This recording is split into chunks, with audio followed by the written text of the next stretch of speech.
So my name is Wayne Nastry. I'm the Acting Executive Officer of the South Coast Air Quality Management District. And we're here this morning to present to the community information about risk management plans.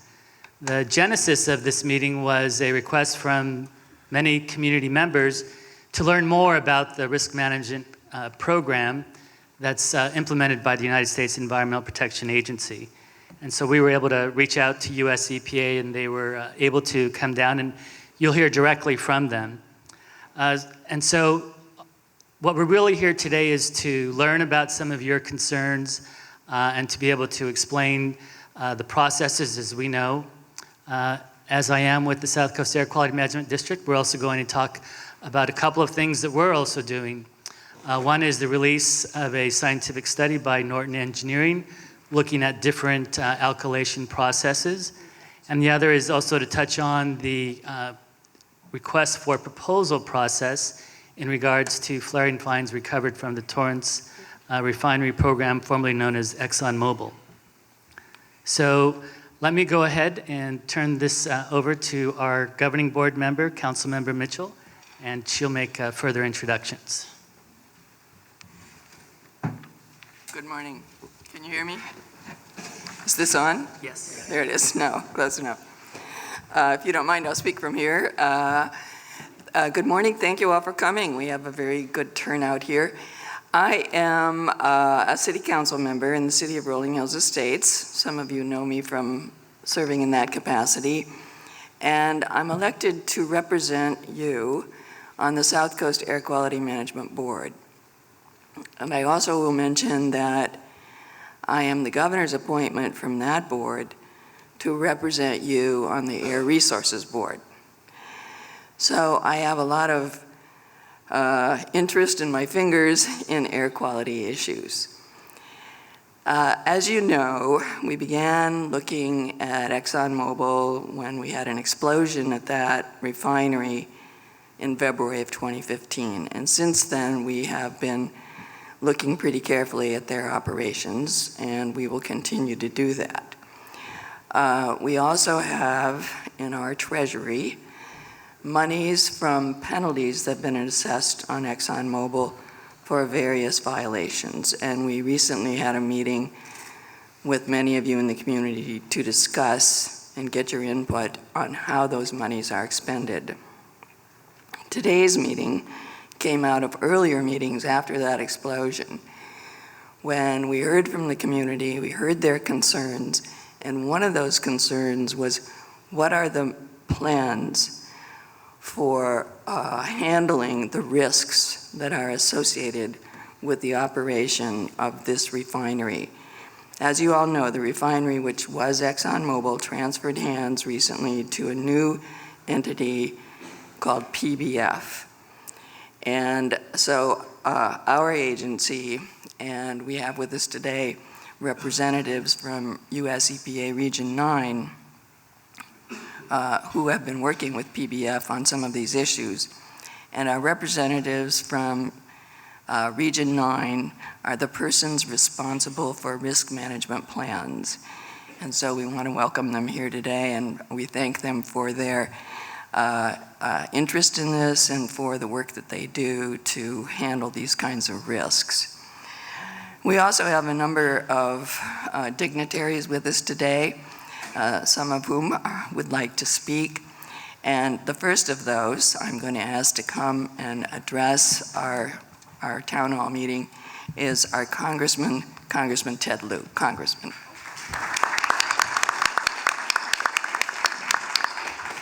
Good morning. Thank you, Judy, and thank you to the South Coast AQMD for all that you do for our community, as well as to EPA. Thank you for being here. And you might want to ask, why are we here today? We're here because it is undisputed that hydrofluoric acid is really dangerous. It is so dangerous that no refinery in California uses it, except for the Torrance Refinery and the Valero one. It's so dangerous that ExxonMobil's own documents show that if there were a release of this hydrofluoric acid, it would kill tens of thousands of people. And it does so because when hydrofluoric acid is released, it forms a vapor cloud, travels around, with the wind, and people who come in contact with it either asphyxiate or they get severely injured. And it's so dangerous that the South Coast AQMD sought to ban it, and the city of Torrance sued ExxonMobil to get rid of it. So why is it still here? My view of what happened is that ExxonMobil hoodwinked this community. They entered into a consent decree and said, you know, we want to take this really dangerous hydrofluoric acid and we're going to make it safe by putting in 30% additive. And the point of that is, according to what they said, it would make the vapor drop to the ground when you put water on it. So then they have these water devices, and so if they were released, you would put water on it, it would drop to the ground. Maybe that'll work, maybe it won't. But then what happened? Over the years, ExxonMobil started reducing this additive. Now it's to 10%. And no one has any idea if it works. They don't know if it'll drop to the ground if water hits it. They don't know if it'll stay in the air. There's been no studies on it. And the US Chemical Safety Board came out, and we talked to them, and they said, we have no idea if this works. There's been no studies. But the second problem is, for this to even work in the first place, you need to put water on it. Well, what if that water system failed? So if you look at what happened in Fukushima, right? Nuclear reactors is not supposed to go into meltdown, and they have a backup system. And so this backup system in Fukushima was supposed to stop that from happening. Well, that backup system failed. So keep in mind that the water system and the hydrofluoric acid are around the same area, right, at the Torrance Refinery. If there were a major event, a huge earthquake, some sort of terrorist attack, it is certainly conceivable that both things fail. Your hydrofluoric acid gets released and the water system doesn't work. At which point, it doesn't matter how much additive you have in it, this thing is going to travel around and kill people.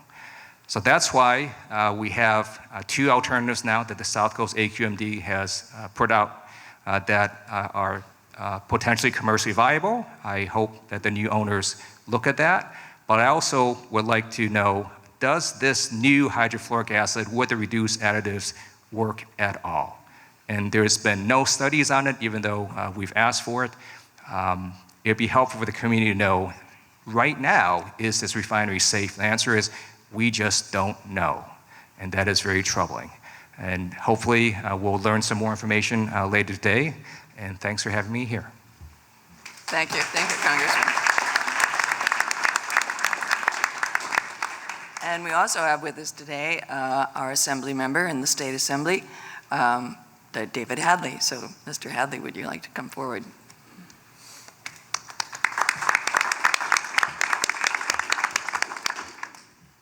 Well, thank you, Judy, and thank you, Wayne, and thanks to all of the organizations who are represented up front here for being here. And thanks to all of you for investing the time to be knowledgeable enough about what we need to do to make our community safe.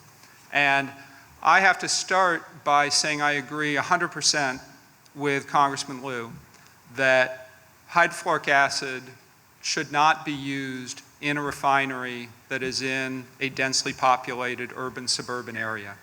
I have been on record on this point for some time, and I am particularly grateful for one of the pieces of the agenda today, which is the Norton Engineering consulting study that Judy mentioned and that the AQMD commissioned on this subject.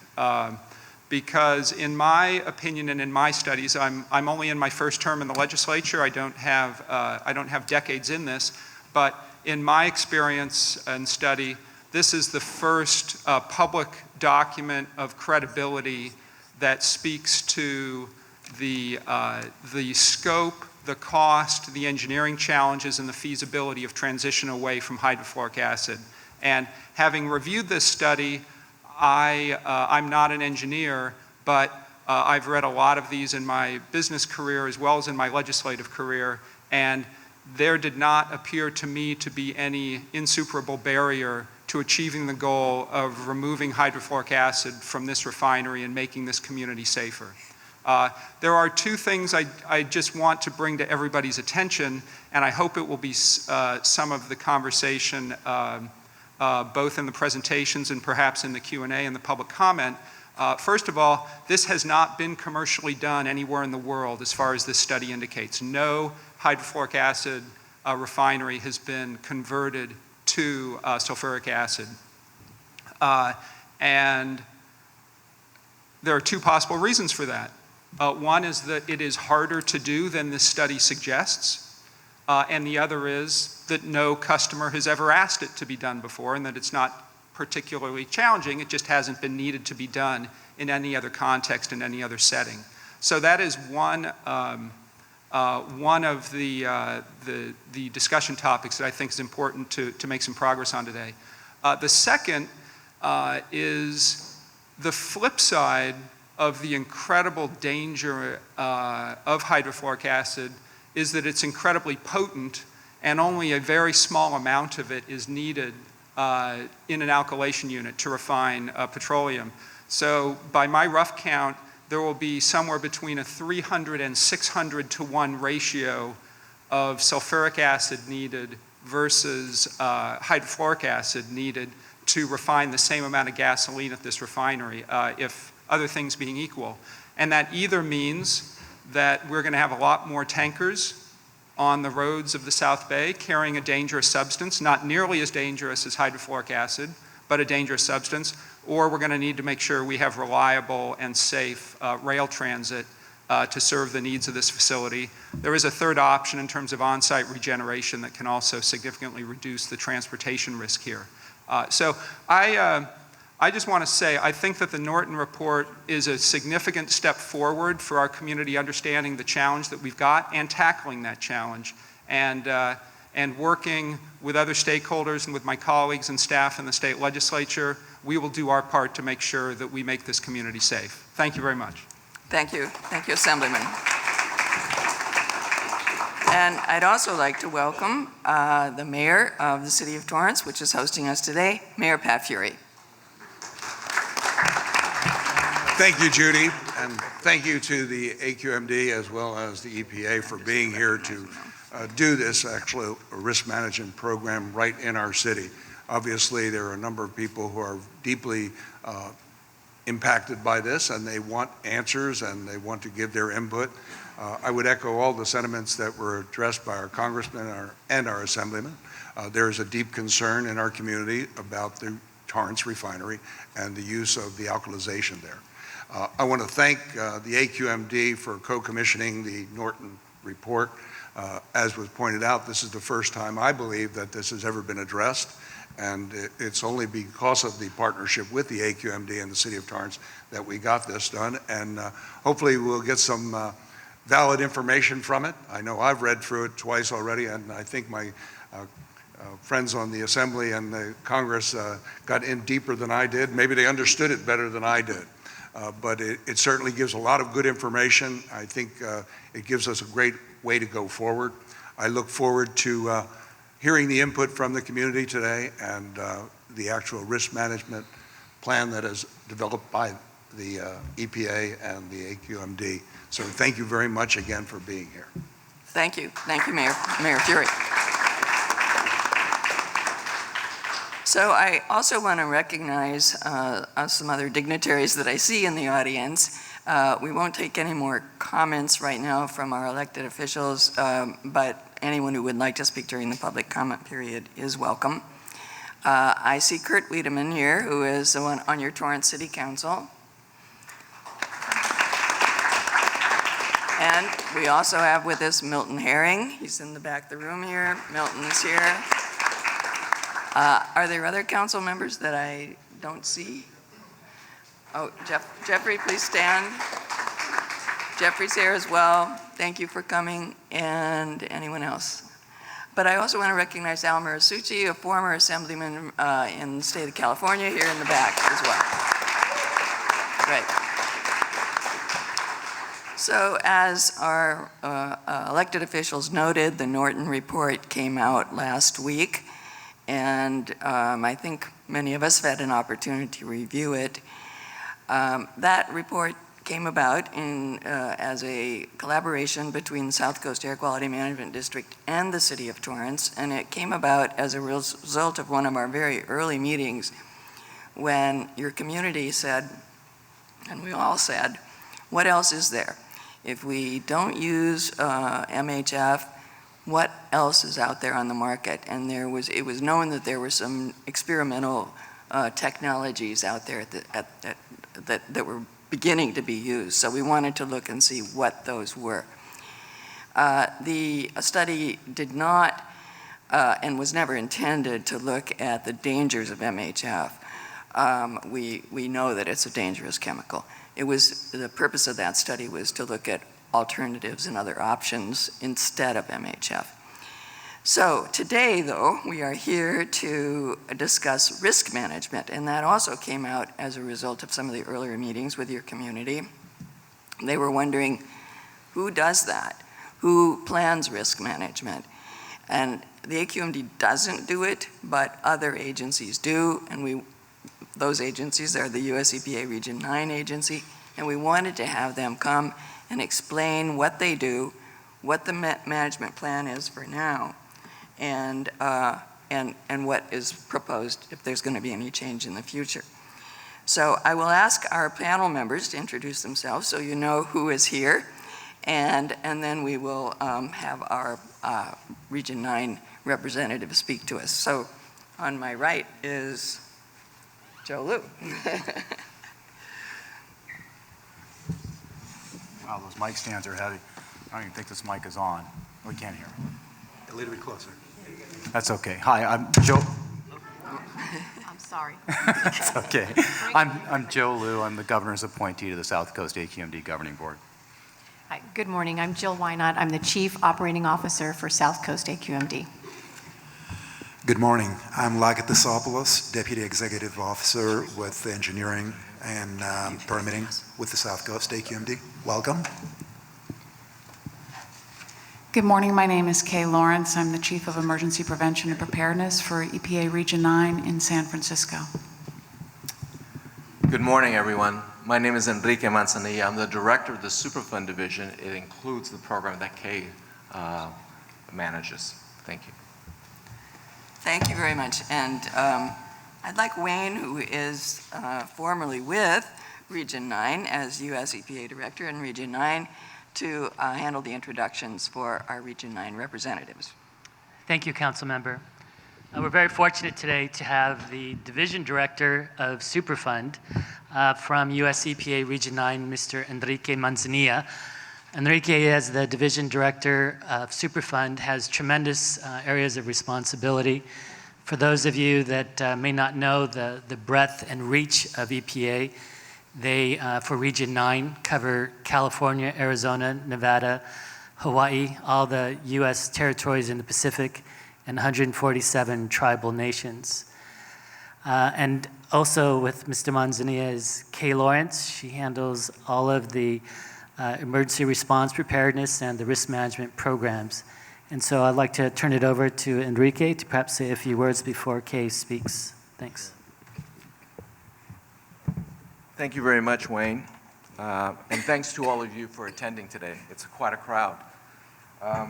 As Wayne mentioned, I'm the Director of the Superfund Division, and if you know Superfund, you probably associate it with cleanup of, major hazardous waste sites, some of which are not too far away from here, actually. But what we also do in the Superfund Division is we respond to emergencies, but we also oversee the risk management program in an effort to prevent and prepare for those emergencies. The RMP program has been around for just over 2 decades.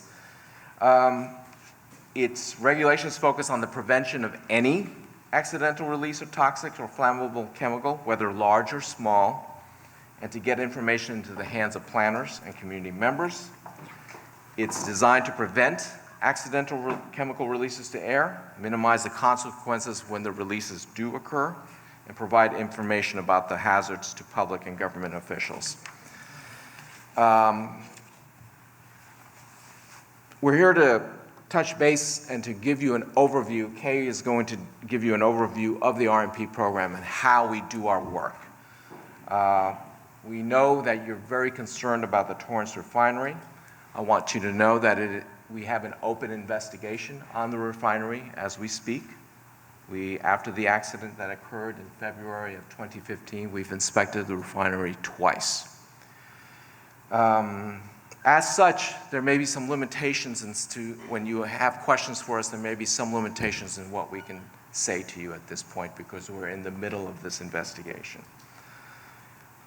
We've coordinated our investigation with our colleagues, like in the South Coast Air District, the Chemical Safety Board, and you have my commitment that we will share information with you on that investigation as we reach major milestones.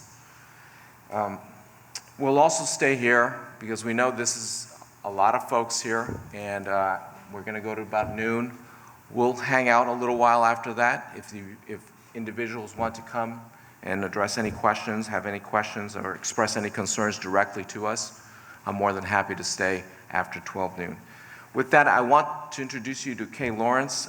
She's been the manager of this program for many, many years.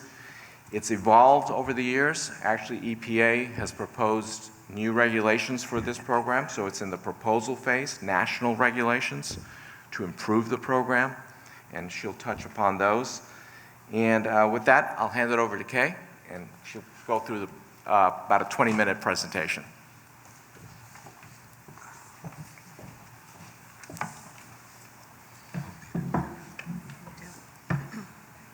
Good morning, and thank you for being here. I understand your concerns, and I hope I'm going to be able to address them or at least start a conversation with this community. This is the first time that EPA has had to be in front of the Torrance community regarding this refinery. I know that I have been at the Chemical Safety Board presentations on the facility. We partner very deeply with the Chemical Safety Board. We're in touch with their investigators. My team is talking to their investigators. So that's important because the federal government needs to be collaborative in its efforts to protect communities, and we really strive to do that, especially for such an engaged community as well. What this had intended to be was at the beginning of the conversation, and we met with the TRAA representatives as well as with FLAIR earlier today, with Sally Hayati and with Catherine Lays. They had asked Wayne earlier for an opportunity to be heard, to be able to present the results of the investigations and the evaluations that they had done on behalf of the community. And so we had a chance to sit down earlier today and go in depth on the things that they had identified and their concerns about the off-site consequence analysis, their concerns about hydrofluoric acid, their concerns about MHF, which I believe in such an engaged community represents the concerns that many of you here today have. What I will plan to do today is I would like to give you a background on the risk management program in total. I haven't had a chance to absorb everything that they've shared with us today. Sally has shared her research with us. It's something that I've already passed on to my investigation team.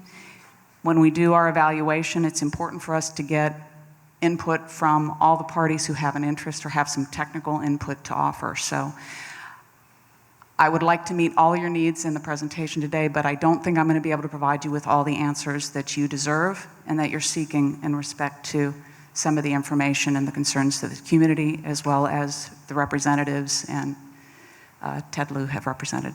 But we want to reserve a significant portion of today to listen to the broader community.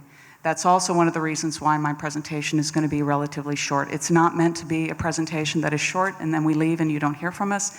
We're starting a conversation on this, and I would like to give you a little bit of background on the program. So with that introduction, I will go ahead and get started, and I'm shorter than Wayne, so I'll have to move this way. And I may just, is this wireless? I think so. It is, okay, that'll be easier for me to walk around a little bit, as well as to be able to guide me through the slides. And the slides, I have 18 slides. I only have 18 minutes or 30 minutes. I can take as long as you would like after this event if you have specific questions, and then perhaps at some sort of a future opportunity. As I mentioned, we're collaborative with the Chemical Safety Board, and while they've not announced that they're going to be releasing a report, I do understand that they're in their final drafting stages for the report on this accident, and there should be something forthcoming in the next several months, I understand, and perhaps that would be another opportunity to talk to you more in depth. Okay, so I was given navigational instructions with this, and then I've already forgotten them, but I think it's... There we go, okay. So these are the topics I'd like to cover today as briefly as I can, but hopefully in enough depth that it gets us some background on what EPA's risk management program was designed to do, which I think is really important and very foundational because it's a really substantial and meaningful law. However, I think as Enrique's already introduced, we're in the process of revisiting it because it's a 20-year-old, actually 20-year-old plus law, and there's things that we have learned as a community about how risks can be managed safely at facilities like the Torrance Refinery, at facilities like the Valero Refinery, at facilities, ammonia refrigeration facilities, chlorine facilities in this community quite broadly.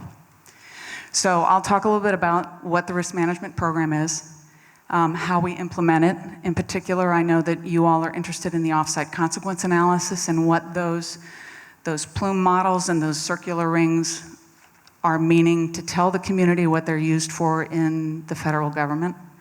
I'll talk a little bit about specifically the risk management work that we've done at the Torrance Refinery in partnership with the CUPA, the Torrance CUPA, in partnership with Cal OSHA, as well as in partnership with the Chemical Safety Board. As both Enrique and Wayne have mentioned, we are in the middle of an active evaluation of the facility. We do very deep dives when we go to facilities because we don't want to leave risks unaddressed if we could have identified them. We're accountable to you, we're accountable to the communities, we're accountable to ourselves to make sure we do a thorough job. And so we're very deliberate. I also want to talk again more specifically as you're very interested in the offsites consequence analysis that has been presented to the EPA by the ExxonMobil refinery and now PBF as a new owner. Also, I think to acknowledge that there is a new owner. Our evaluation when we did our inspections in let's see, June and November of last year, after the accident in February of 2015, and then there was also another incident in September that we wanted to follow up on. Those were when the facility was under the management of Exxon. The facility has a new manager, a new facility owner, and that is a different organization that we need to evaluate as well. Because we are not just looking, we're not just looking back, we need to look forward at a safer future, not just what has happened in the past, but what is going to happen in the future. So I want to let you all know that we're still engaged in that respect.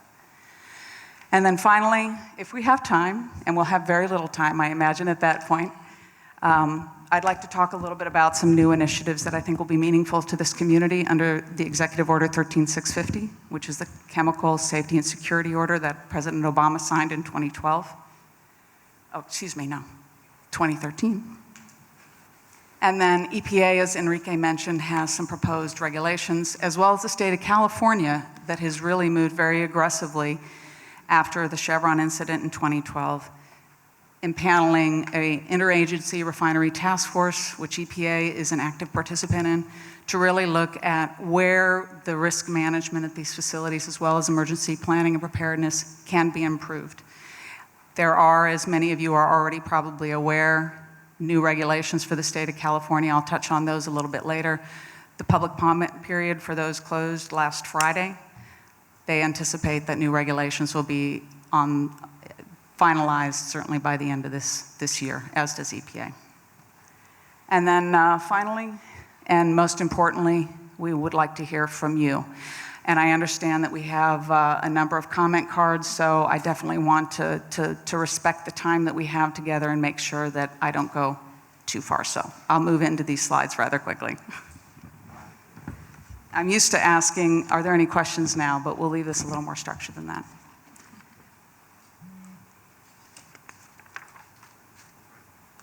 Okay. So the RMP regulations covers 140 chemicals. Obviously, HF is one of them, and that's of most concern to this community.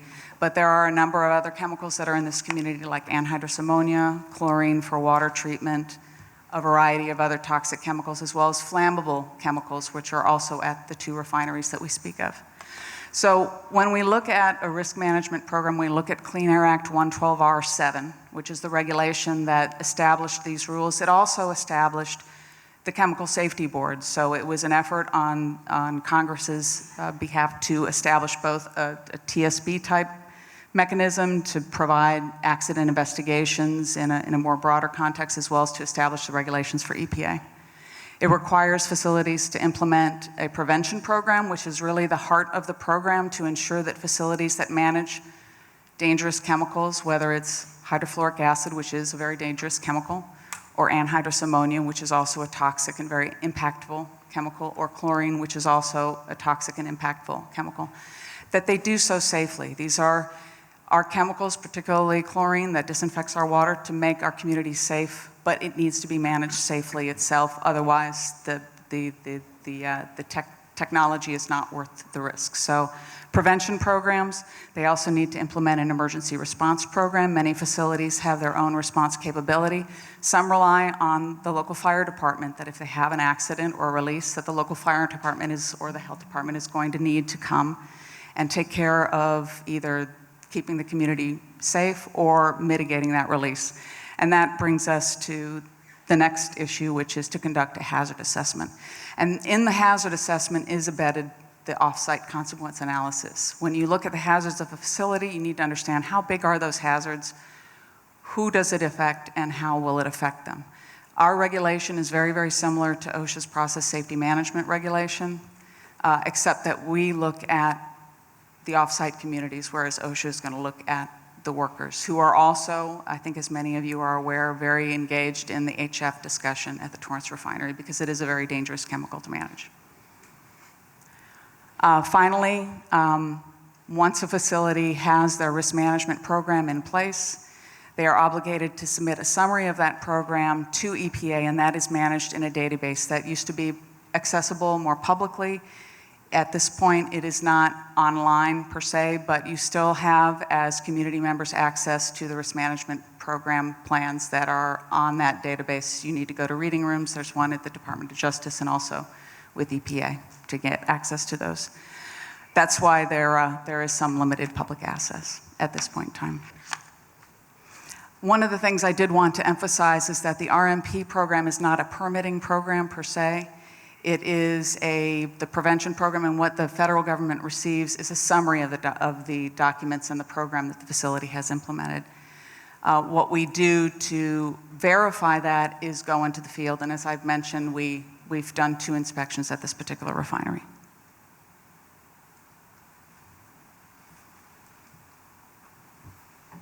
I apologize that I'm not getting this quite right. Wayne, can you help me with that? I'm sorry. Am I pointing at the back? You got it. Okay. I'm pointing up. Okay, I'll do that. Okay. I think you have to go back. This way. Oh.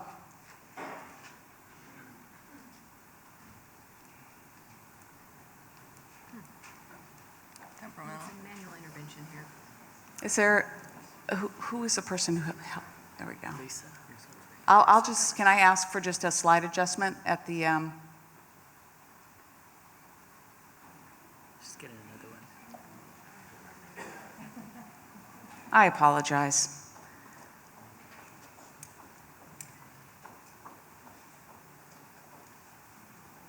You need to go back one slide to start now.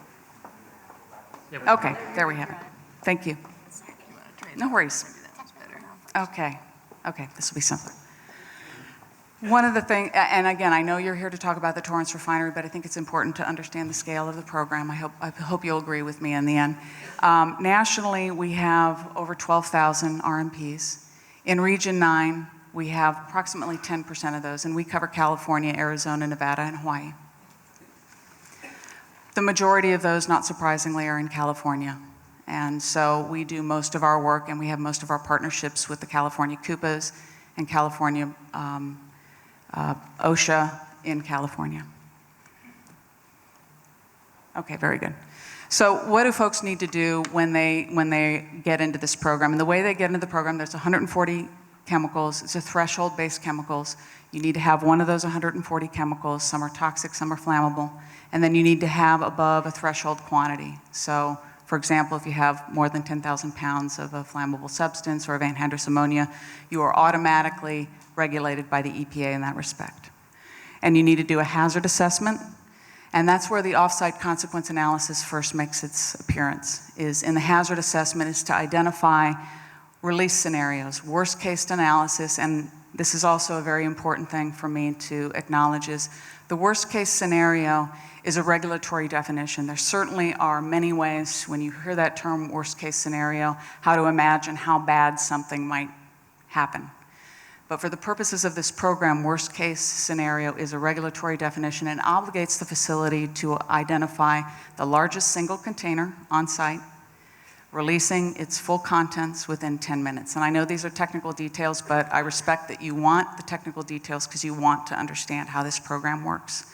And that's what that number means. So EPA obligates that folks take that information, largest single container, 10 minutes, release, and what does that mean? What does that look like in a modeling? Now, in our guidance, there are many, many ways that facilities can identify a model and implement a model. There's a lot of flexibility in that. You need to identify atmospheric conditions, and it's meant to be an approximation. It's meant to, at its start, identify, are you going to have an off-site impact? That's basically the fundamental reason at the beginning for us to ask them to do that. Are your consequences going to be limited to on-site, or are you potentially going to affect your neighborhood? Are you going to affect businesses next door to you? Are you going to affect schools? Are you going to affect hospitals? Do the analysis, and then what that means, once they've done the hazardous assessment, it identifies what level of prevention program is the federal government going to obligate them to follow. Is it going to be a simple program, or is it going to be a rigorous program? There's several program levels. We won't go into a lot of detail on that, but I think it's important to know when we ask or insist on the off-site consequence analysis, it's to define just at the face, is someone affected? And if someone's affected off-site, even one person, then we hold the facility more accountable. They're subject to more rigorous regulations like the Torrance Refinery. The prevention program includes safety precaution, maintenance, and monitoring. I'll get into a few details about what that means, but that really is the heart of the program, and it's what we really, really look at is, do they have preventative measures? It doesn't matter if you have 10 pounds of a hazardous chemical. Well, it does. That's reducing your amount and your inventory on site. We want to encourage that. Less is more in this program. If you have less chemical, obviously, toxicity plays a role. That's good. If you're able to reduce the potential of the chemical to cause harm, that's good. We want to encourage that. If you're able to substitute the chemical so that the hazards are reduced, we want to encourage that.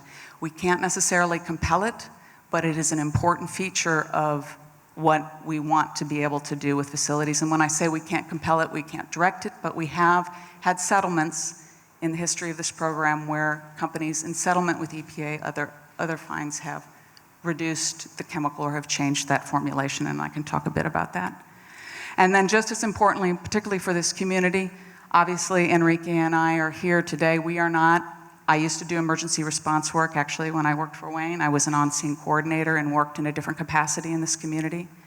But I'm in San Francisco. I'm not the first responder for this community. So we want to make sure we give information, and we partner with the local community so that we can support emergency response here from the Torrance Fire Department and give them the tools that will help them do their job better. So that's part of the emergency response program, is to, number one, give information, but also to insist that the facility who owns the risk develop their own emergency response procedures and identify whether they're going to implement that or they're going to rely on outside agencies. Okay, hazard assessment. This was the important part that you all wanted to talk about. 5-year accident history is also something that is considered in terms of what level, program level facilities are obligated to follow. If they've had an accident and they're even out in the middle of the Nevada desert, they're obligated to be more restrictively managed. That's program level 3. The 3 areas for the hazard assessment that we started to talk about was the worst case release scenario, which is the first instance that they're supposed to do an analysis, the modeling, and if they affect even one person, then they're in program 3, and then they're obligated to do what's called an alternative risk scenario. And that is a scenario, fortunately, we don't have the largest single container of facilities that manage hazardous chemicals releasing their full contents. It is a rare occurrence. But we unfortunately do have facilities that have a leaking valve or a transfer hose that goes bad or a pipe that ends up with a leak in it. And so what EPA determined needed to be done to complement the worst case scenario for emergency planning purposes was to identify alternative planning scenarios and to identify what are more likely release scenarios. So what you'll see in a Torrance Refinery RMP as well as in other RMPs is a worst case scenario as well as an alternative release scenario. And that's meant to inform more of the response actions because just by measurement and by the way the regulations were built, it was meant to capture what would be the more likely scenario that a community would need to deal with. You still need to manage to the worst case scenario, but you need to be aware of what the reality looks like in terms of what likelihood is going to happen, and then estimate the offsite impacts. And that's what you'll see when you've seen some of the charts that have been produced in the paper.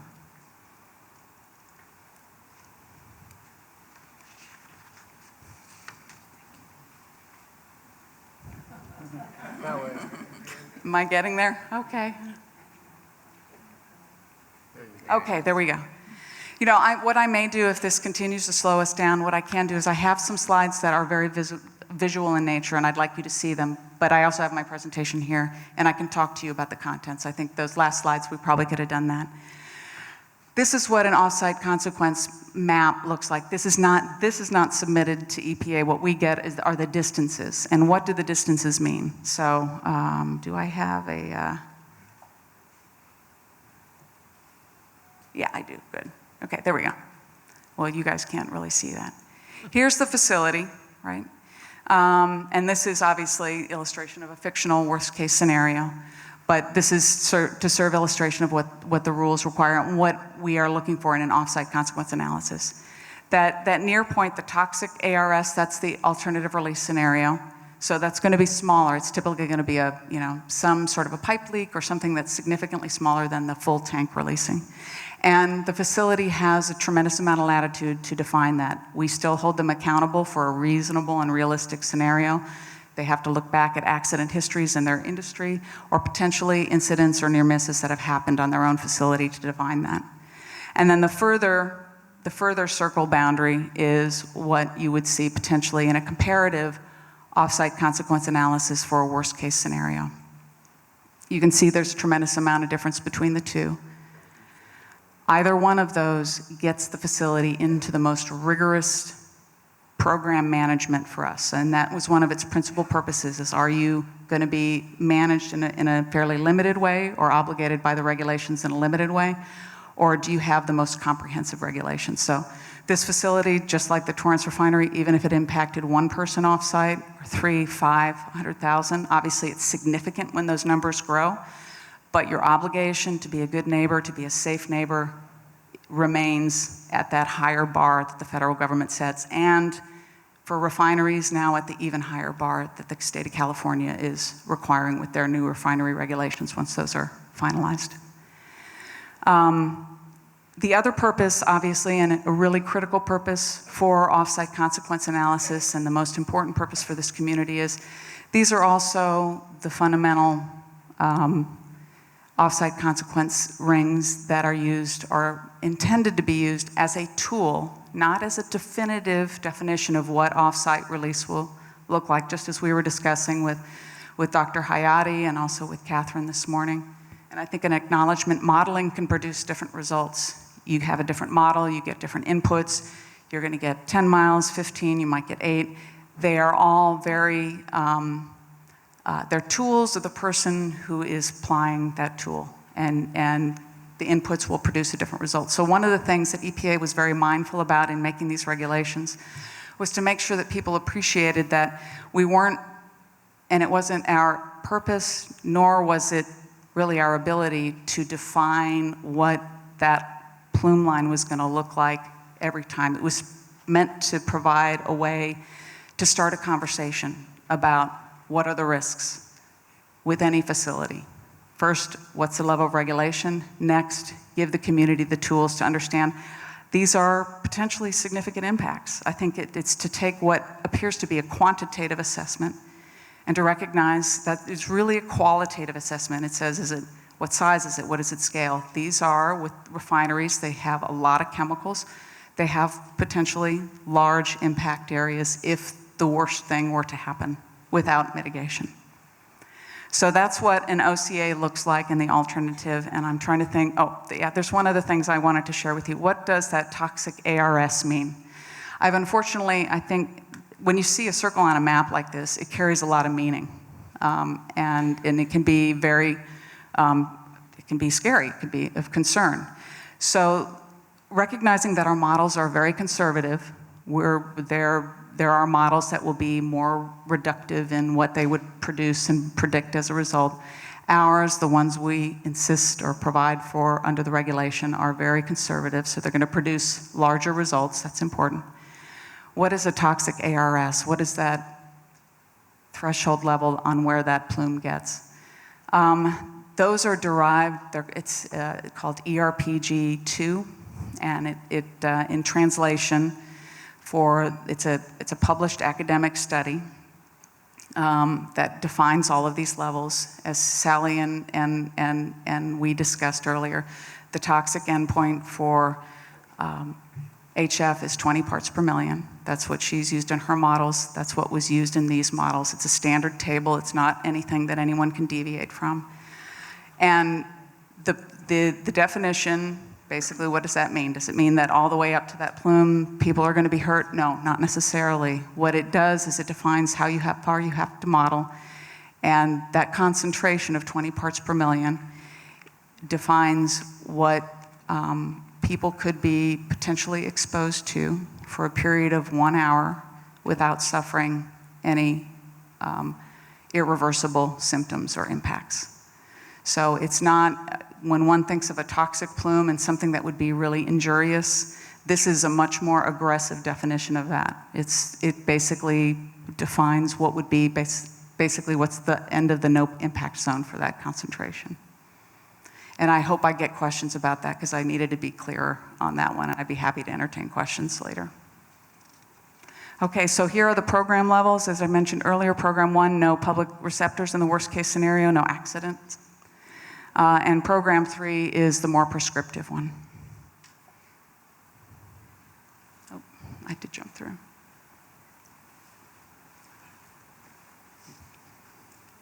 Petroleum refineries, if there's an offsite impact, are automatically in program 3.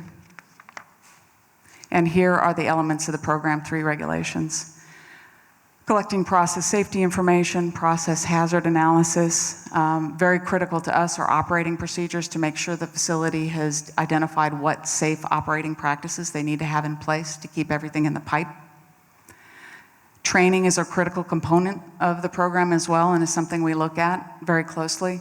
Have the operators been trained? Have facility representatives been trained? The people who are managing this equipment, do they have the adequate training to be able to do their jobs correctly and not cause a release or have one happen? Mechanical integrity. This is a really critical part of the program as well. As many of you may who've been following the Chemical Safety Board activities and perhaps have read the Chevron report, mechanical integrity was a concern there. Sulfidation, corrosion, and the deterioration of the pipes that led to that release. That is something that we really focus on when we evaluate facilities, is we want to make sure that they have programs in place to ensure mechanical integrity. Engineering standards, and there are a number of best practices and good engineering practices, so we focus on that. Management of change is an important focus. When you change something in a facility, you need to make sure that you're not causing a bigger problem than you intended to solve, and that you're very thoughtful and pragmatic in your analysis of that. Pre-startup review, which is also very critical because that's when accidents tend to happen.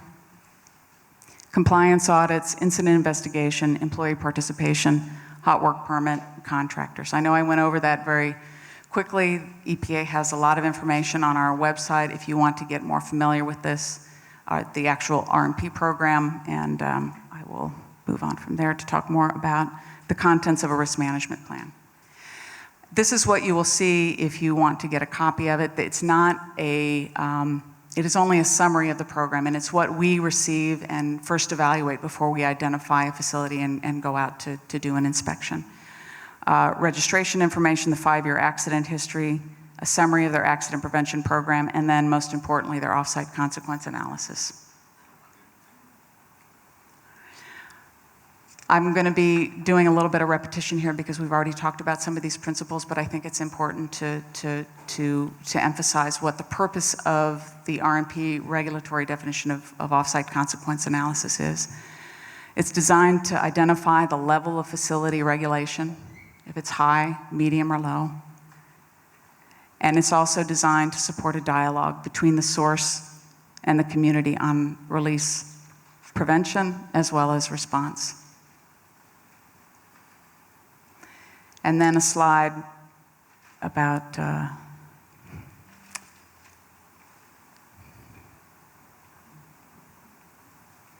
there we go, okay.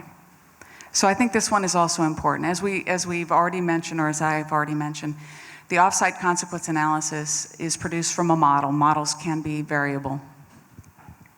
And the inputs, as well as the quality of the model, are going to define what results you get. So you really need to look at them as qualitative, in as much as they represent themselves as quantitative. So it's important to understand that they're meant to start a conversation and to be the basis of response planning. But it's not designed to serve as the sole source for that kind of planning. There are other things that need to go into consideration. And then the modeling pattern parameters are conservative, so caution must be used to view endpoint distances as particularly uncertain. Now, when we look at endpoint distances as TRAA and FLAIR have shown, and I think you all discussed earlier today, there's a big difference between 3.2 miles and 15 miles. So we're not talking about that kind of variability. We're talking about at long distances when you look at 15 miles versus 14. These have the potential to be impactful, and so we need to recognize that. If there's a big discrepancy, that's something we're interested in looking at, and is definitely something that we would want to evaluate as part of our investigation of any facility.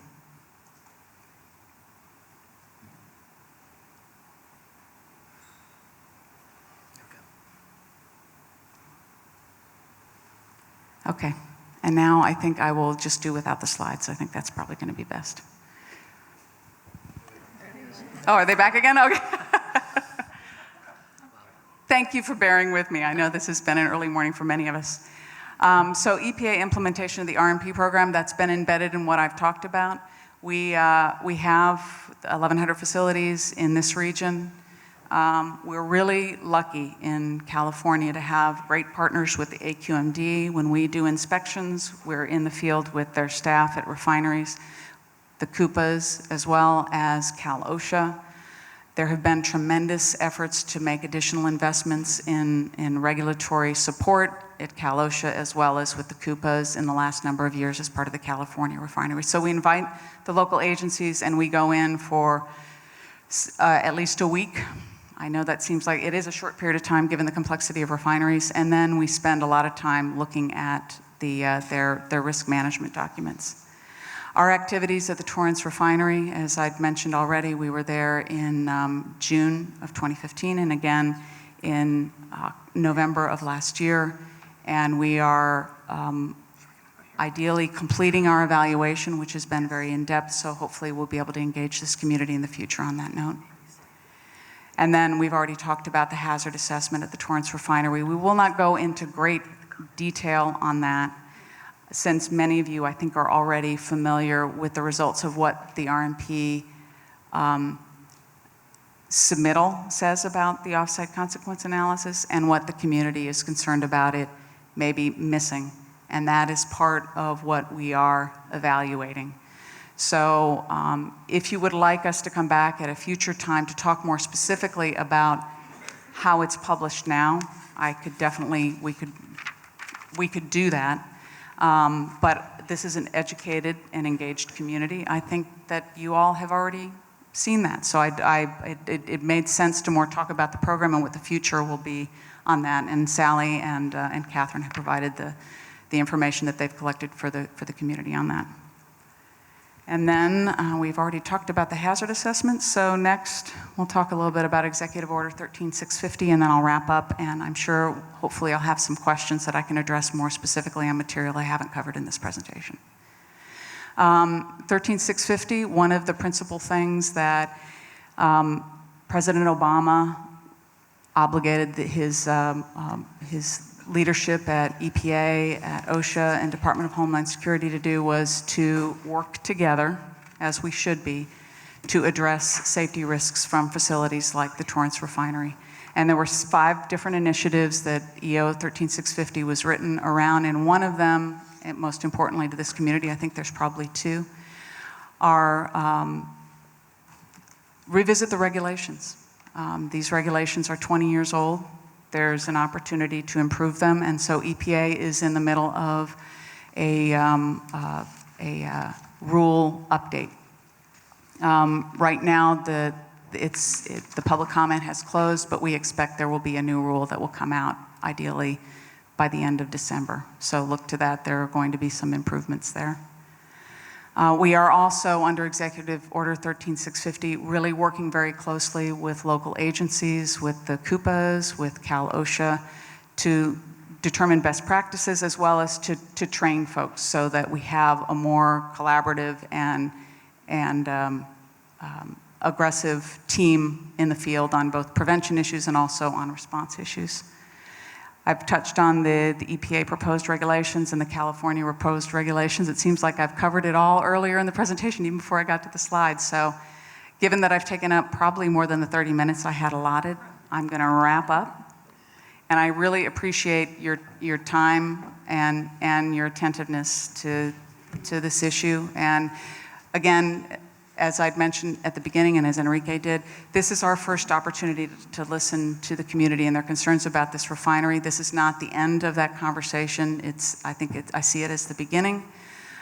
We want to stay engaged with this community. We want to hear your concerns and make sure that those are reflected in the work that we do for you. I feel like we have a very solid program and a great partnership with the CUPAs as well as with AQMD, so I think we can do great work together. Okay. Great.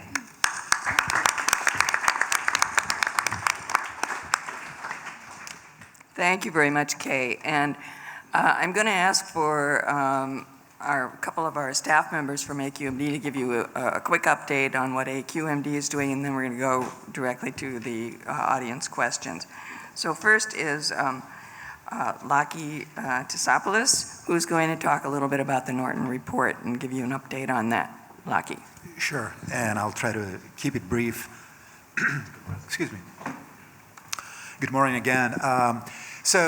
In response to concerns expressed by this community as well as others relative to the continued use of HF-based alkylation systems by 2 of our local refineries, the South Coast AQMD commissioned with Northern Engineering Consultants, or NEC for short, to conduct an independent evaluation of available alternatives out there and identify those that they present commercial viability, and to the extent they present commercial viability, to give us an order of magnitude of cost associated with those alternative technologies. To make the long story short, that study that started back in March got completed last week, and it is available now to the public. We uploaded it on our website, and it's right on the front page under our announcements. It's the first item. Those of you who are interested, and I'm sure there'll be quite a few of you who would be interested in the details of the study, please feel free to download it, and I'm going to stop here. Thank you, thank you. And now I'm going to ask Jill Wynot to give a quick report on where we are in the public process that we engaged in a few weeks ago on use of the penalty funds, our town hall meeting, and where we are in that RFP process. So Jill, please. Thank you very much. So very briefly, just want to let you know, many of you, I see familiar faces that were here with us on Wednesday evening on August 24th, or excuse me, August? Yes, August 24th, where that really helped staff shape what we call a request for proposals. So basically, we have a little over $2.77 million that this facility paid relationship to penalties associated with the explosion that they had, and then for some excess emissions when they started up. So that money we have available for a variety of potential projects in the community, and the key criteria there is that it's projects that would benefit the residents of Torrance and the surrounding areas. So where we are in the process, our governing board released the request for proposals September 2nd. This week, Wednesday night here in this facility, at 4 o'clock, there'll be what we call a bidders conference and office hours. So staff will be here to talk to people about sort of the nuts and bolts about how to submit a proposal. And then we'll have some informal one-on-ones with people that have questions more specifically and provide some assistance. So what happens after that is when the proposals get submitted to the AQMD, we have a panel of experts that review them and rank them according to the criteria that are available in that RFP document. And then we will take that back to our board, probably December or January timeframe, with staff recommendations on what types of projects that we would like to fund. So that's one pot of money that we have. At the beginning of the meeting, in her opening remarks, Councilmember Mitchell also spoke about $22 million that's available from ExxonMobil and other refineries in the area, that we have a rule, if they have excessive flaring, they have to pay penalty monies. So that's a much larger pot of money. We were also planning to come back to the community and get your input on what kind of mitigation projects that might fund, and we'll go through a similar process. So look for that in the near future. If you signed in today or left a business card, we'll make sure to notify you about that process as well, and look forward to your input on that. Thank you. Thank you, Jill. And now we'll move on to you and allow you to address anyone here on the panel. And there's a microphone right here in the center. I'll call on, first of all, Jane Alfonso, and I'll also ask Rami McCoy to come. Jane, you're first up, and then Rami can be right behind you. So we'll keep the line going. We'll give you about 3 minutes to comment because we have a room full of people. So we'll try to time this at about 3 minutes for your comments, so everybody can speak who's interested. I've got quite a number of blue cards, and if you do want to speak, we'd ask you to fill out one of these cards and give it to one of our staff people, and they'll bring it up to us. So thank you very much. Go ahead, Jane. Thank you for letting me speak early. Thank you for doing the study. Thank you for listening to the community. I don't understand why, after the consent decree and after we know what happened with the consent decree, that we aren't leapfrogging ahead a little bit in this process of getting rid of HF or MHF. So anything that any of you can do to get this going quicker, please do. I encourage the community to come to the Torrance Refinery Action Alliance meeting tonight. I think it's at 6:30, is that right, at the Sizzler? 6 o'clock, sorry, 6 o'clock. And I hope that you think about what the workers, the first responders, the students that live in this, that are attending the schools right near the refinery, imagine the impact on them. Thank you. Thank you. And next would be, if you do not applaud, it just will slow things down. We understand, where all of you stand on a lot of these things, so we just want to hear from everybody. It's Rami McCoy, and after Rami, I'm going to call Elaine Wilson. Okay. First, I want to say thanks to my neighbor, Kathy, for getting me involved. Up to this point, I have not been made known of MHF. I have friends that work at the refineries, and so I've confronted them regarding the issue, and they've given me some good information from the grassroots level. But there was some discussion regarding risk management. And to me, I would think the best prevention is the elimination of an unnecessary risk. When best practices seem to be sulfuric acid, why is this refinery using MHF? So That's what leads me to believe that, you know, the best prevention is not avoidance, but the elimination of MHF. And then as far as the refinery being a stakeholder in the community, yes, for sustainable business to flourish, they should take the community's interests at best. And if other facilities are not using MHF, then how is our best interest being held at heart when our lives are at risk given a release? So that's what I have to say. Thank you. Thank you, Remy. Elaine Wilson, and then after that will be George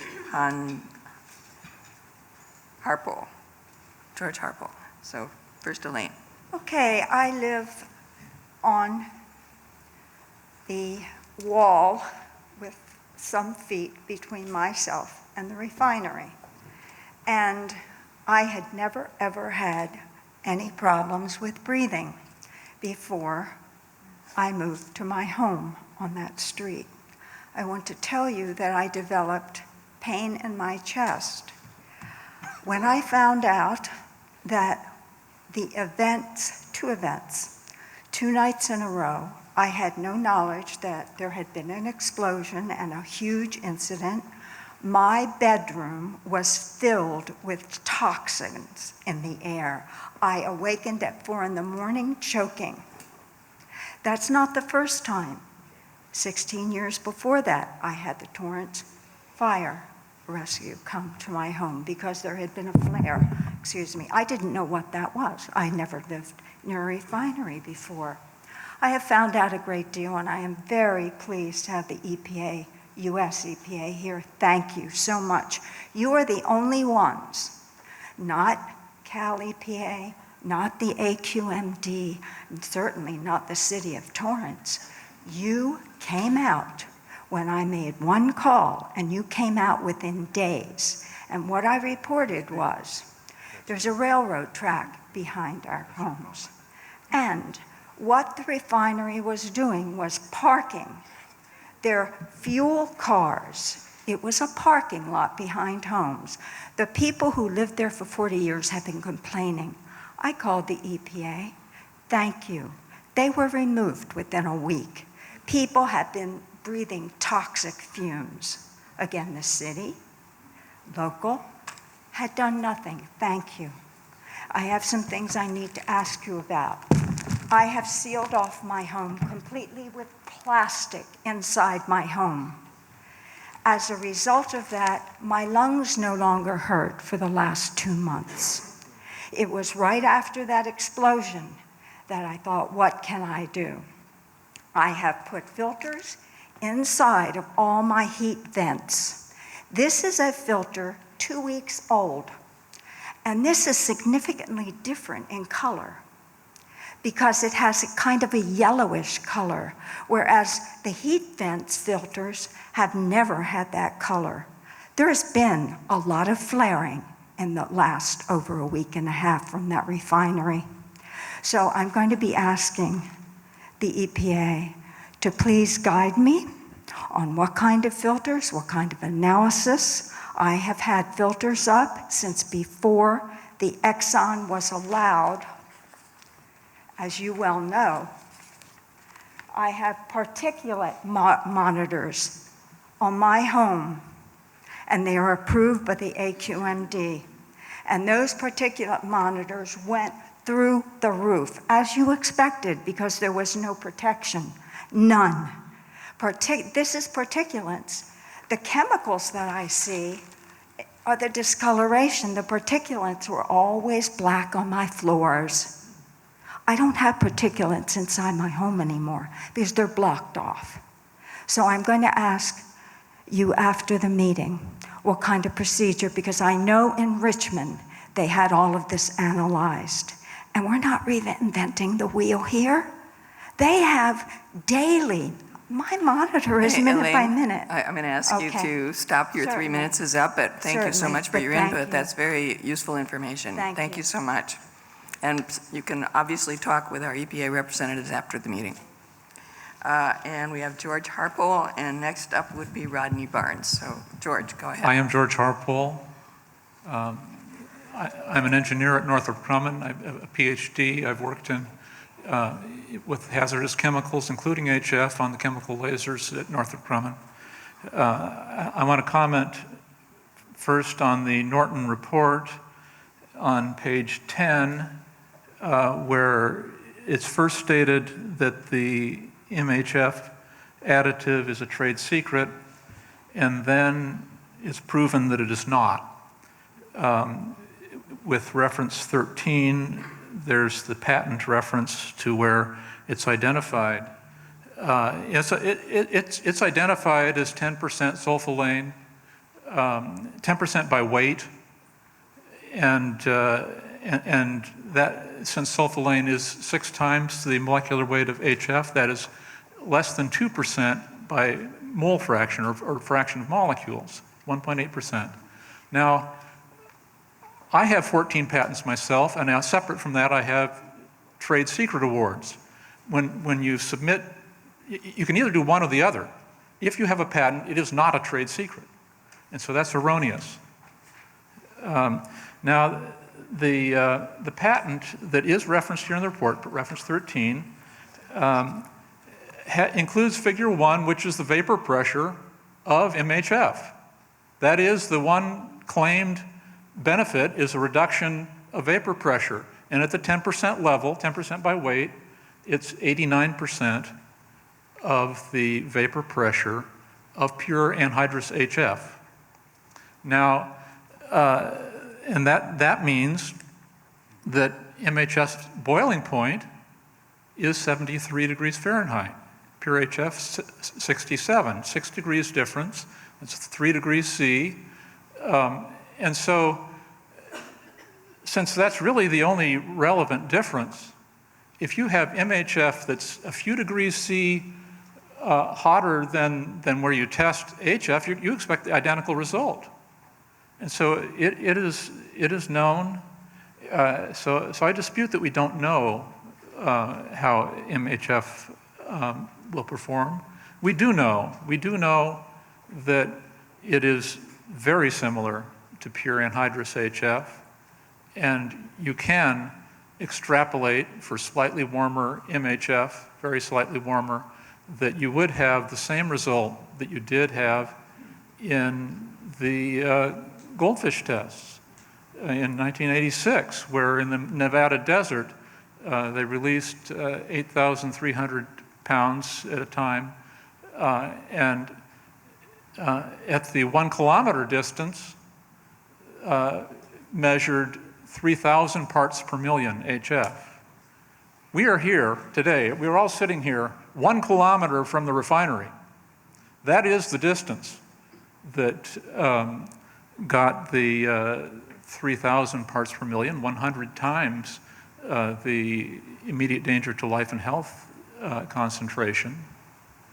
And that is not the far circles, yes, but that is the distance where tests on animals, the majority of the monkeys and rats did die at that concentrations about that level. So I'm concerned not just about the HF that's stored at the refinery, which is in vastly greater than 8,000 pounds. I've heard that, well, it's orders of magnitude more that's stored there. I'm also concerned about the trucks that come in. The EPA report that I read, I don't know the particular size of these trucks, but I have read in the EPA report to the Congress on the Clean Air Act that some of those trucks carry 20 tons. That's 40,000 pounds. I'm not sure whether that's the quantity here, but they're on the open roads. George, I'm going to ask you to finish up. Okay, well, I'll finish by saying that those trucks do not have water sprays, they do not have spare tanks to pump into. Thank you so much. As you can see, this community is a lot of scientists, a lot of very informed people, and so we have a wealth of information right in the community and very interested residents who have looked into this. And I thank them for that, because it takes a real interested public to bring some of these things forward. So next we're going to have Rodney Barnes, and after Rodney, Al Marzucci. So Rodney, are you here? Yes. Yes, I'm Rodney Barnes. I live in a neighborhood not far from the refinery. And I have been on the HF unit they have there. And so I'm familiar with all the precautions they take. And I just want to point out, if there is a switch and it's sulfuric acid, I understand even if they somewhere down the road have regenerative facilities there, you're looking at a lot of trucks on 190 Street. And I don't think we should be so short-sighted to think how much truck traffic is going to be there. And I feel like the track record with this HF has been good enough that I wouldn't consider it so dangerous as everyone seems to think. The refinery was there first, and then everybody moved around it. I feel like the refinery should have some kind of preference for the fact that they got an agreement from the city, and the city should make them follow this 30% and let it go at that. That's what I think. Thank you. Thank you very much. And now Assemblyman Al Marzucci, former Assemblyman. And after that, it will be Dr. Eng. Or G. Eng. I'm not sure that. G. Eng after Mr. Marzucci. Okay. Thank you, and good morning. I also want to join everyone in thanking the AQMD and the US EPA for providing this forum, because obviously it's a very high concern in this Torrance community as well as the rest of the South Bay. On the morning of the explosion on February 18th of 2015, my wife, my 7-year-old daughter, and I, well, then 6-year-old daughter, and I lived less than 2 miles from the refinery. This issue and that explosion was a real wake-up call for me and for many people in this community, that we know that the refinery has been here for a long time, but a lot of this news about the long history of safety violations at the refinery started to come to light. I mean, we're talking about decades of safety violations. The state regulators fined the ExxonMobil refinery over $500,000 for safety violations, for willful intentional violations. So, you know, that just contradicts anyone who claims that they have a good safety record there. We know that the federal regulators, the US Chemical Safety Board, said that this was a near catastrophe that was narrowly avoided. These are the federal and state government officials that are saying this is a dangerous condition. And we've known about this for decades. The city of Torrance sued the refinery in the 1990s to ban hydrofluoric acid, and we are still talking about it. So I'm here, you know, I worked with many of the folks with TRAA and FLAIR, and we came up with a 6-point Torrance refinery safety plan that I believe captures the priorities of many people in the community. Number one, a ban on modified hydrofluoric acid, and a commitment to work towards safer alternatives. Number two, the installation of real-time air quality monitors with real-time data provided to South Bay residents. Number three, the installation of a more effective community alarm system. Number four, an update to the Community Disaster Preparedness Plan to address the potential threat of the release of modified hydrofluoric acid. Number five, an independent Torrance Refinery Community Advisory Panel. And last but certainly not least, a commitment to work with the refinery, with refinery workers and the city of Torrance to ensure that the jobs and economic benefits of the refinery continue for the Torrance and the larger South Bay economy. Thank you very much. Thank you. Thank you very much. Exactly 3 minutes. So we have now Dr. Ng. Yeah, I agree with all of that. But also I wanted to say a couple of other things. I've put out some paper here, and I don't have enough copies for everyone, but I was assured the AQMD will give each other the copies. I think the thing that started this was the explosion. It was all this catalyst dust that was released. I think the catalyst dust, there's a lot of stuff that's not known about it. It's biologically active. I've put together what I was able to get from sources, open sources of what it might be. I think you need a lot more science that should be done. You talk about all these models, to actually put the raw data in for the models. These things are likely to be exceedingly biologically active. The AQMD, when they analyze the dust, they say, here's the elemental composition. I would like to say that, oh yeah, you know, how about if it's made out of hydrogen, carbon, and nitrogen? We're all made out of that, so anything made out of hydrogen, carbon, and nitrogen safe, like HCN, hydrogen cyanide, please. I think hydrogen cyanide and the catalyst dust need to be added to the RMP list for off-site consequence analysis. You know, the other couple of other things is that, you know, the technology is not worth the risk. So you have all these risk management plans, and at what point do you reach the level that says, okay, when it crosses this boundary, you got to get rid of it? We need that point, and I think we are at that point for HF. And, you know, I've said a couple of things about the psychological damage. Every time we see smoke coming out of the refinery, like, am I going to be dead in a few minutes? This is no way to live.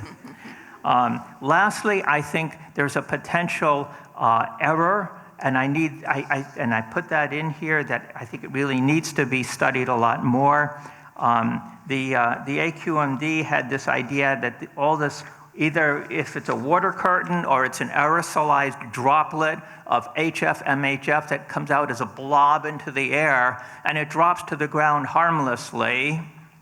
And that's what actually the AQMD said years ago in the Ultramar Valero Wilmington refinery. The unique properties of the additive, blah, blah, blah, causes it to suppress flash atomization and causes most of the acid to fall to the ground as an easily controlled liquid. The whole point is flash atomization is a very special process that's not likely to happen. And the key point here is that the stuff that falls to the ground, whether it's water curtain, hydrofluoric acid, or a combination of MHF, HF, liquid that hasn't vaporized yet, it still has a vapor pressure. It's going to continue to be a gigantic source of HF. And when you spread it out as a atomization thing, you all had just increased the area of the source of the HF. And so I'd like to give my last copy to Dr. Mitchell for having this meeting. Thank you very much. Yes, thank you. And thank you for calling me doctor. I'm not one. Oh, yeah, you are. You have a Juris Doctor. I guess I'm a Juris Doctor, but nobody calls a lawyer doctor.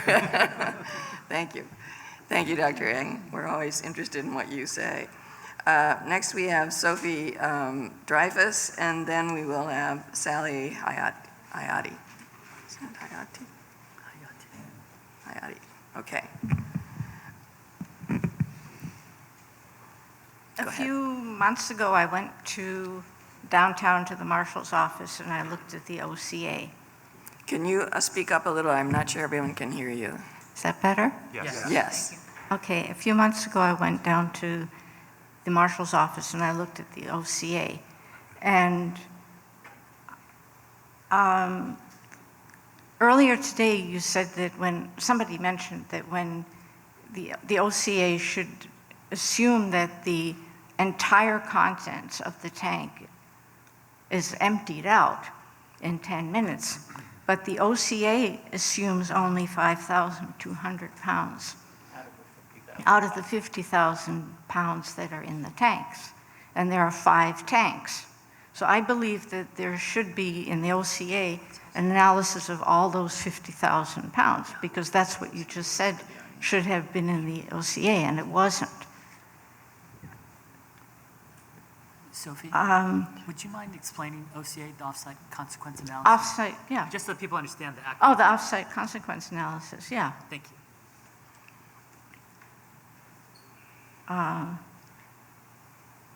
And also just the assumption that the leak will stop in 10 minutes. I think that that may be unfounded during an earthquake. It may be a lot more time before people can mobilize to stop a leak.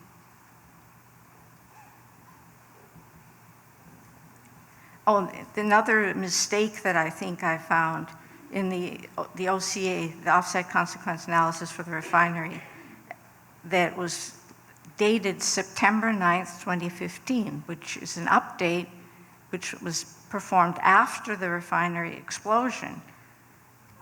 They had HF gas release of 520 pounds for 10 minutes, 5,200 pounds total, affecting 255,524 people to a distance of 3.2 miles, assuming a wind speed of 1.5 miles an hour. But in the same OCA, they say an HF transfer hose failure of 674 pounds per minute for 1 minute equals 3,174 pounds. Math error. And it would affect only 500 people. 3,000 pounds would affect 500 people to a distance of 0.4 miles using a 3.0 mile per hour wind speed. This is a contradiction of just what is above of 1.5 miles an hour wind versus 3, and 255,000 people versus 500. And the difference in the amount of HF is very small. So I think there's an error in there.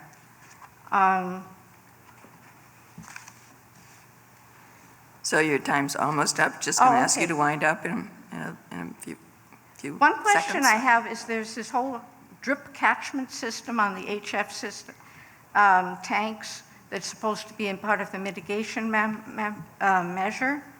And what I'm questioning is, how does this protect against volatilization? Okay, thank you. And do we want to respond to that question at this point? I think Kay can cover that. I appreciate that detailed analysis, and I would like to get the specifics of what you identified as issues in the plan.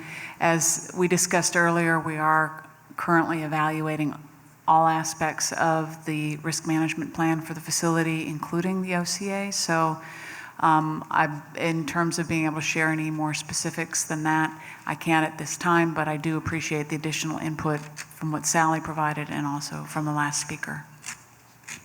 Great, thank you. Next up is Sally. Sally, are you here? Here she is.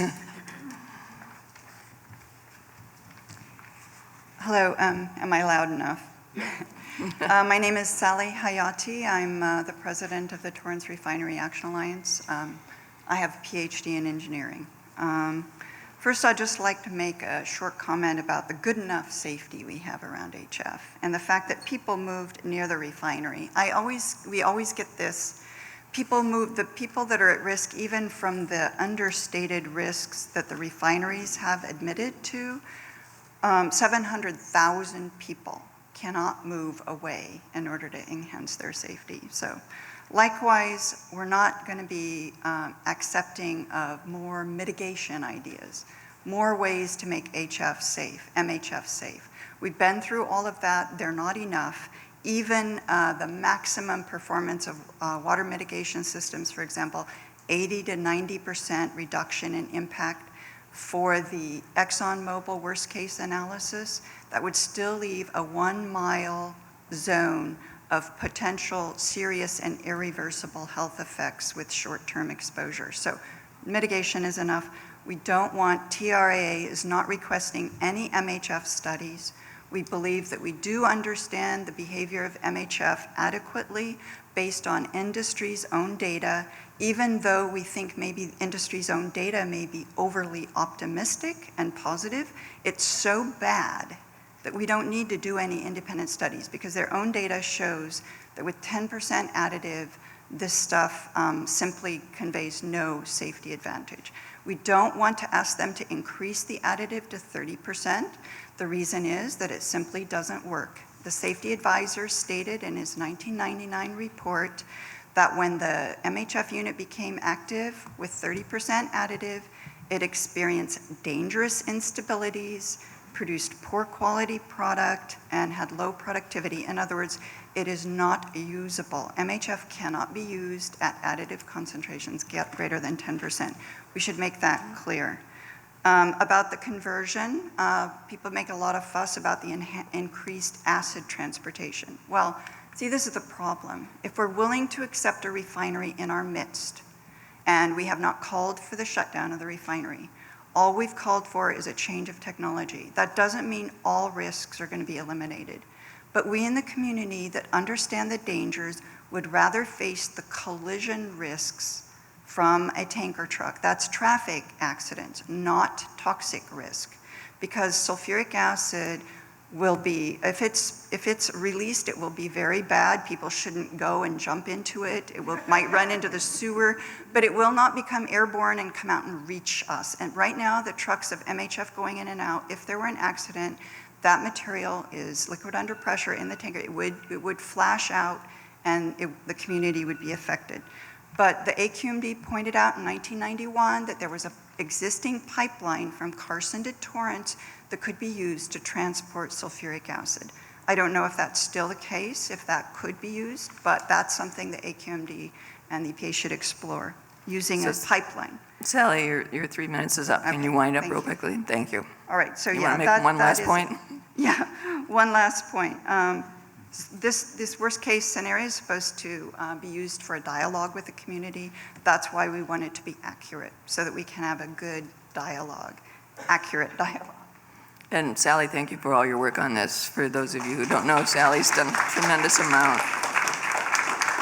She's done a tremendous amount of research, and we value your expertise. Thank you. Arnold Goldstein is next, and then after that, we're going to ask Connie Sullivan to come forward.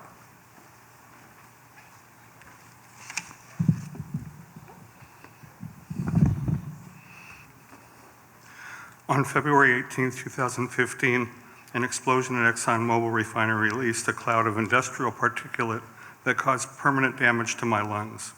The robocalls to us to close our windows and turn off our air condition came an hour and a half later. We are now here to discuss HF at the Torrance refinery. There is no protection against HF. There is no shelter in place. And I just want to show you something.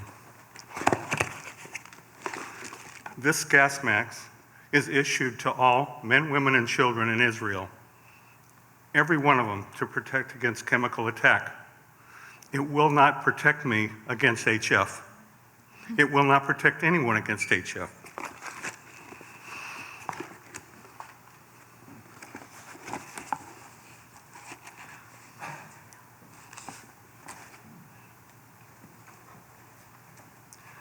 The risk from the use of hydrofluoric acid is not and cannot be managed. Again, it cannot be managed. PBF has cloned itself after ExxonMobil. PBF is not only defending its use of hydrofluoric acid, but has promoted its use, misrepresenting facts with full-page ads in the Daily Breeze and the City of Torrance website. Hydrofluoric acid must be removed from the Torrance refinery. There is a clear and present danger from HF. The catastrophic results of a hydrofluoric acid release to life cannot be weighed against financial concerns. Failure of EPA and AQMD to order removal of HF from the PBF refinery will continue to expose Southwest Los Angeles to an irreversible disaster. We have waited a year and a half. How much longer do we have to wait? And I see we have the PBF manager here. If we're talking about what ExxonMobil and PBF is doing right now, they have troughs where they wash all their acids, all their petroleum products down a trough. It goes under Crenshaw. It goes to the east side of the refinery, and there's a giant pit there that they neutralize it in. I've been advised that that pit is not lined, it's dirt, and it seeps into groundwater. And that's something I think EPA needs to look at immediately. Thank you. Thank you, Arnold. Thank you. And next we have Connie Sullivan. Connie. Hello. First, I would like to respond to the gentleman who said the refinery was here before the housing developments around it. That's true, but the alkylation unit was put in 1966, a full decade after the housing had been put in. And Mobil installed that alkylation unit with reckless disregard for the surrounding neighborhood, in my opinion. I'm come before you actually very heartened because we've had a couple of things happen recently. As you alluded to, Ms. Lawrence, the Cal Accidental Release Program draft regulations came out, and if they are implemented as written, it looks to me as though the PBF will be required to come up with a plan to transition to an inherently safer chemical. However, they won't be required to actually implement that plan. It's my understanding that the AQMD could require them to do that. Secondly, we have the Norton Report. The Norton Report provides us information about the feasibility of transitioning to sulfuric acid primarily at what I regard as a rather reasonable cost. And let's remember that these costs are business expenses, so they are somewhat offset by tax deductions, I believe. I'm not a CPA, but that's what I believe. Now is the time to do something. We've been waiting 25 years, and it's time for PBF and the refinery workers, the city, the AQMD, and the legislature all to put their heads together and figure out how to rid this horrible chemical from our community. Thank you very much. Thank you, Connie. And next up is Stephen Goldsmith, and after that we'll have Lola Ungar. Hi. Good morning. I have a brief comment, and maybe I can cede some time to Sally if she has additional points. But a point that hasn't been raised here is the thought that suppose there's an incident somewhere else in the world involving hydrofluoric acid. Like Fukushima happened, and the nuclear plants in Germany shut down. If there was an event in Indonesia, in Philadelphia, or anywhere where a large number of people were killed by hydrofluoric acid, our refinery would have to be shut tomorrow. So if we want to keep the refinery open and keep the jobs, even from the point of view of those people, from the point of view of PBF, they're operating with a huge risk. I'm a small shareholder. I haven't been informed of those risks. But when we're talking about risk management, it isn't just this plant that's a risk. It's the whole operation around the world. So if I have any additional time, I'd like to cede it to Sally. I think Sally's finished. No, my timekeeper, Sally, do you want to say anything extra? Okay. Sulfuric acid conversion, the reason it's never been done from HF to sulfuric acid is because it costs money and the only advantage is safety. So industry will not do anything voluntarily. Industry has never been mandated to switch, but companies like Stratco already have plans worked out because they thought government was going to be more proactive. So they had all their plans. They have plans on how to switch from HF to sulfuric acid. That's not something that hasn't been looked at yet. It's just a matter of money, not technical difficulties. Thank you. Thank you for that, Sally. And next we have, is this Lola Ungar? Lola Unger. Unger, I've said it correctly. Okay, thank you. On April 2nd, 2016, the South Coast Air Quality Control Management District decided to waive basic environmental requirements of the California Environmental Quality Act, which was begun in 1970, in allowing ExxonMobil Refinery to repair and restart their Torrance facility without using pollution control devices that had exploded in February 2015. Furthermore, the plan did not require ExxonMobil to adequately inform the public of the startup plan's safety parameters, specifically in regard to the storage and use of the dangerous chemical, supposedly modified hydrofluoric acid, which I'll refer to as MHF in the future, at the refinery. Incredibly, since the May 9th, 2016 startup, the Air Board has allowed the refinery to pollute without limits between the hours of 7 p.m. to 7 a.m.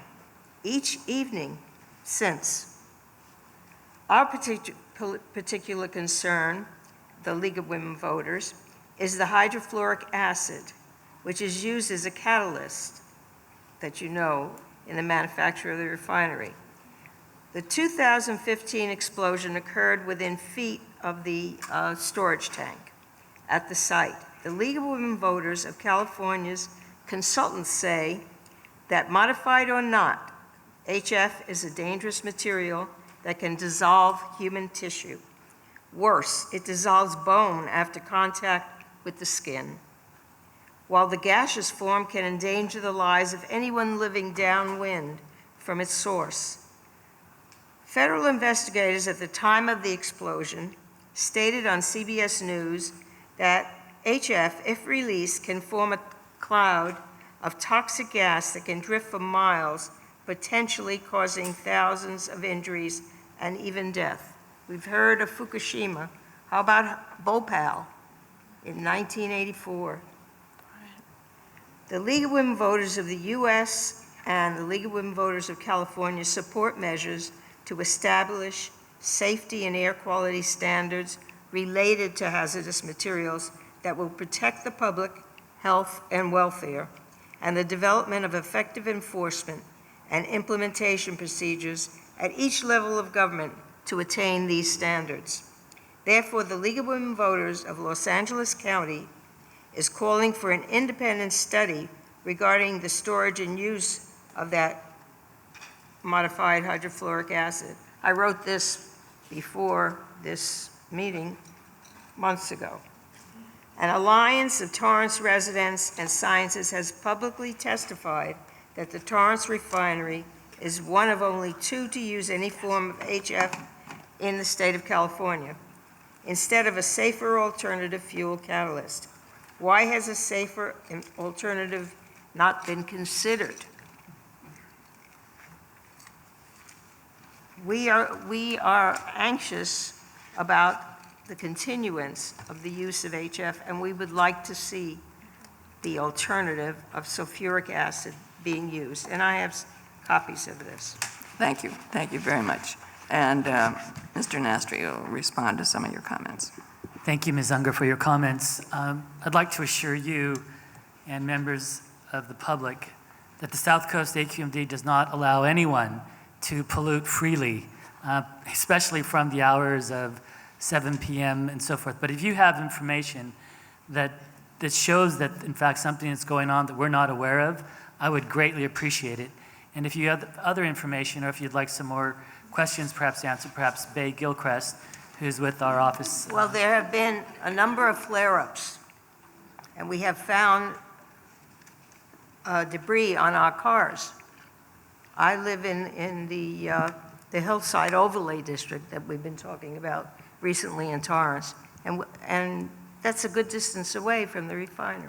Sure, we share your concern on the flaring events, and we know that, in fact, just this past weekend, since Saturday, there's been 3 flaring events. And that's something that we look very closely at. And as many of you know, that when they flare, they pay penalties. And in fact, paying penalties does not help health and welfare. I understand that, but those penalties are going into mitigating that issue. So we're trying to do exactly what you're asking. So thank you again for your comments. We appreciate your coming today. Thank you. Thank you. Fernando Morales.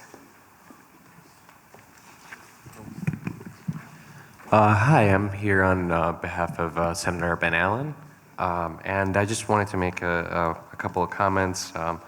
First of all, PBF claims that MHF at 10-15% reduces volatility by 60 to 90%.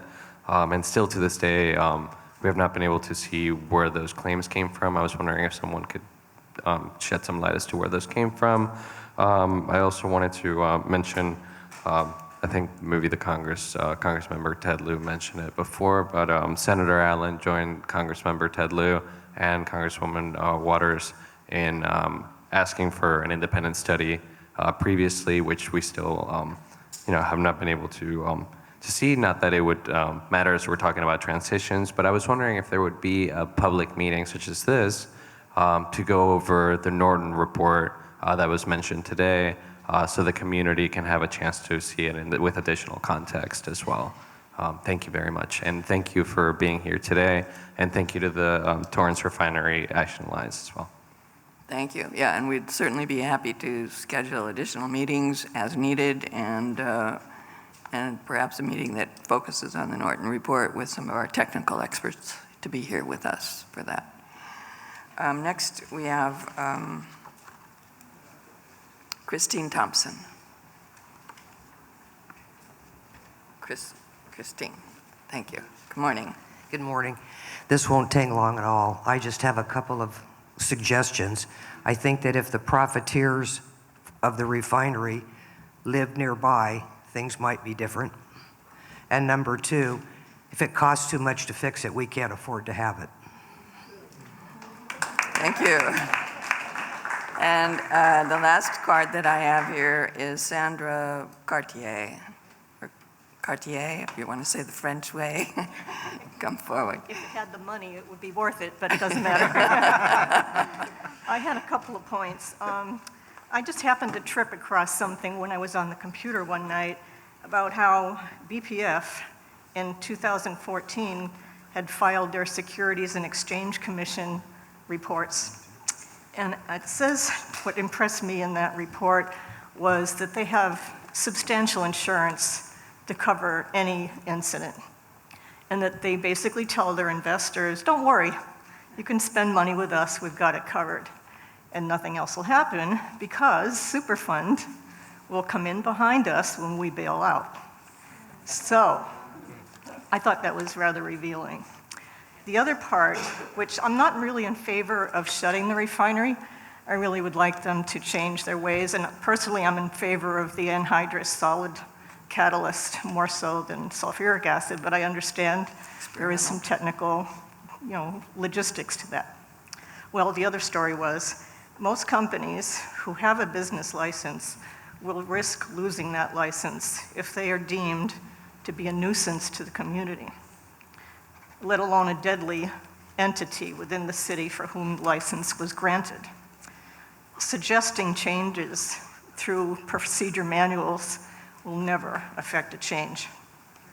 When a report as conclusive as what I see Norton's engineering has found, and I read it beginning to end, only once, that a viable alternative in one case or the other is available, and that depending on the company's willingness to do it is just not viable in my sense. The only missing link now that I see is that the city and the legislature, which gives you your power to do your work, is missing courage, and that they need to get with it and act in the public interest. Thank you very much. Thank you for those comments. And that winds up the commentary for today. I think, one more. I just wanted to say thank you, Judy, and to all of you for coming and taking this so seriously and responding to the community on behalf of TRAA. Thank you. Thank you. Well, we all see this as a serious issue, and so, is there one more person? Marianne McFarland? Sorry, we didn't have this before, Marianne. I know, I didn't want to interrupt anybody and bring it up. But anyway, I just have a quick thing to say. Mr. Manzanillo, you should be very happy because if the present rate of flaring continues, your coffers are going to grow and grow and grow. And also, an aside, This morning, I went to pick up my friend to come to this meeting, and lo and behold, they've got the street closed off where she lives. And I had to maneuver around, get to a spot where I could park, call her up and tell her, I can't get to your house. That's unacceptable. Is not only they're polluting the air we breathe, they're destroying the community's safety feelings, but you can't even go where you want to go. And that's unacceptable too. Thank you, Marianne. Yeah, we're aware that over the weekend there were several flaring events and streets were closed. I didn't know that it had happened this morning also, but I was aware of the reports yesterday that they'd closed Del Alamo Boulevard between Crenshaw and Maple. So thank you all for coming and for these comments. I think it's really important that we are hearing from you and hearing, what your concerns are. Joe and I, as you know, sit on the Air Quality Board, and on many things, he and I are well aligned. And so we certainly will be responding to these concerns. And if you think it would be needed to have another meeting on this to discuss in more detail the Norton report, we'll be happy to do that. We can bring our experts from AQMD, who are the scientists that we work with. Do you want to take a vote on that? Well, maybe all who want to have another meeting, just raise your hands. Okay, good. Yeah, we'll do that then. We'll set that up and we'll devote that entire meeting to Norton report and any other scientific analysis that we can have from our community as well as from our experts at AQMD.